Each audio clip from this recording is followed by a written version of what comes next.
Amerika Birleşik Devletleri Başkanı Theodore Roosevelt, Mississippi ve Louisiana eyaletleri arasındaki sınır sorununu çözmek için o bölgeye gidiyor. Başkanın av merakını bilenler onu mutlu etmek için küçük bir ayıcık yakalıyorlar ve önüne salıveriyorlar avlasın diye. Ama Roosevelt hemen karşı çıkıyor ve ayıcığın tekrar ormana geri dönmesini istiyor. Washington Post gazetesinin karikatüristi Clifton Berman da bunu hemen haber yapıyor.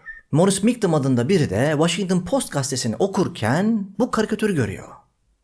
Ve okuyor, çok heyecanlanıyor, çok beğeniyor, derhal karısına gidiyor ve diyor ki bana küçük bir tane oyuncak ayı yapar mısın? Morris Migdam karısının bu yapmış olduğu oyuncak ayıyı çok seviyor ve derhal gidiyor dükkanına, vitrinine yerleştiriyor. Aynı zamanda bu ayıcığın yanına Washington Post gazetesinde görmüş olduğu karikatürü de yerleştiriyor. Daha sonra Kent sürekli bu ayıcığı konuşur oluyor. Morris Migdam karısından bir tane de Başkan Roosevelt için oyuncak ayı dikmesini istiyor. Ve bu oyuncağı ne yapıyor biliyor musunuz? Alıyor, paketliyor ve Başkan Roosevelt'e gönderiyor. Gönderirken de bir tane mektup yazıyor Başkan Roosevelt'e. Diyor ki, başkanım bu oyuncağın isim babası olur musunuz? Evet, Roosevelt, herkes onu Theodore Roosevelt diye biliyor ama o dönem Başkan Roosevelt halk dilinde Teddy Roosevelt diye geçiyor. Yani sizin anlayacağınız Başkan Roosevelt aslında bizim sürekli kullandığımız bu Teddy Bear yani Teddy ayıcığın isim babasıdır. Şimdilerde envai çeşit türü olan ve adına bir sürü şarkı yazılan bu Teddy Bear'in çıkış hikayesi işte böyle. I love my teddy bear. Ama gel gelelim bu şirin oyuncağın ırkçı söylemleriyle ünlenmiş olan bir başkanın adıyla anılıyor olması insanın içini birazcık burkuyor. Şimdi size Teddy Bear ile ilgili çok daha farklı bir bilgi vereceğim.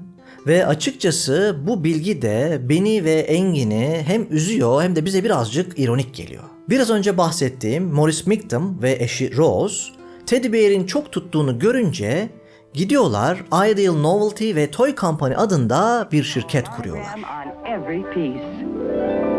She's a wonderful doll. She's ideal.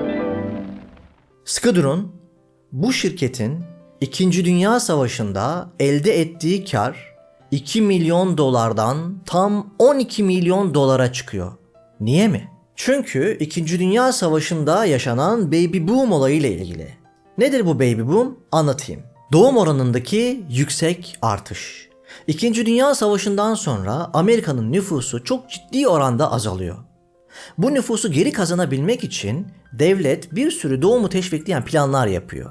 İşte biz bunların geneline baby boom adını veriyoruz. Burada gördüğünüz grafikteki kırmızı yer 1946 ve 1964 yılları arasındaki doğum oranlarını gösteriyor. Morris ve Rose'un şirketine geri dönecek olursak, bu şirket sadece Teddy Bear'i üretmekle kalmadı.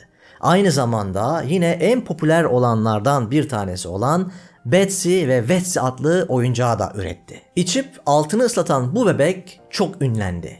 Hatta 1950'li yıllarda deli gibi reklamı yapılıyordu. Teddy Bear kadar ünlü olan Betsy Wetsy oyuncağının çok daha başka bir özelliği daha vardı. Betsy Wetsy, Afro-Amerikan versiyonu olan ilk bebeklerdendi. Şimdi bu olayı sizce nasıl okumalıyız? Düşünün bir firma Teddy Bear oyuncağı ile ünleniyor ve bu Teddy Bear oyuncağının adını da Başkan Roosevelt'ten alıyor. Roosevelt kim? Amerikan başkanı. Ama nasıl bir başkan?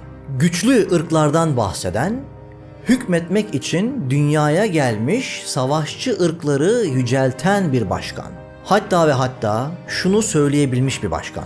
Barışın hiçbir zaferi, ulu savaş zaferi kadar yüce olamaz. Aynı firma daha sonra Afro-Amerikan yani siyahi Amerikalı Betsy ve Wetsy bebeğini üretiyor.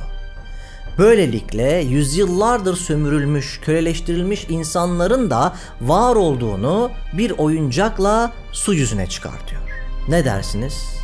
Acaba siyahi Amerikalı Betsy ve Wetsy, ırkçı başkanın ismini taşıyan Teddy Bear'ın günahını çıkartıyor olabilir mi?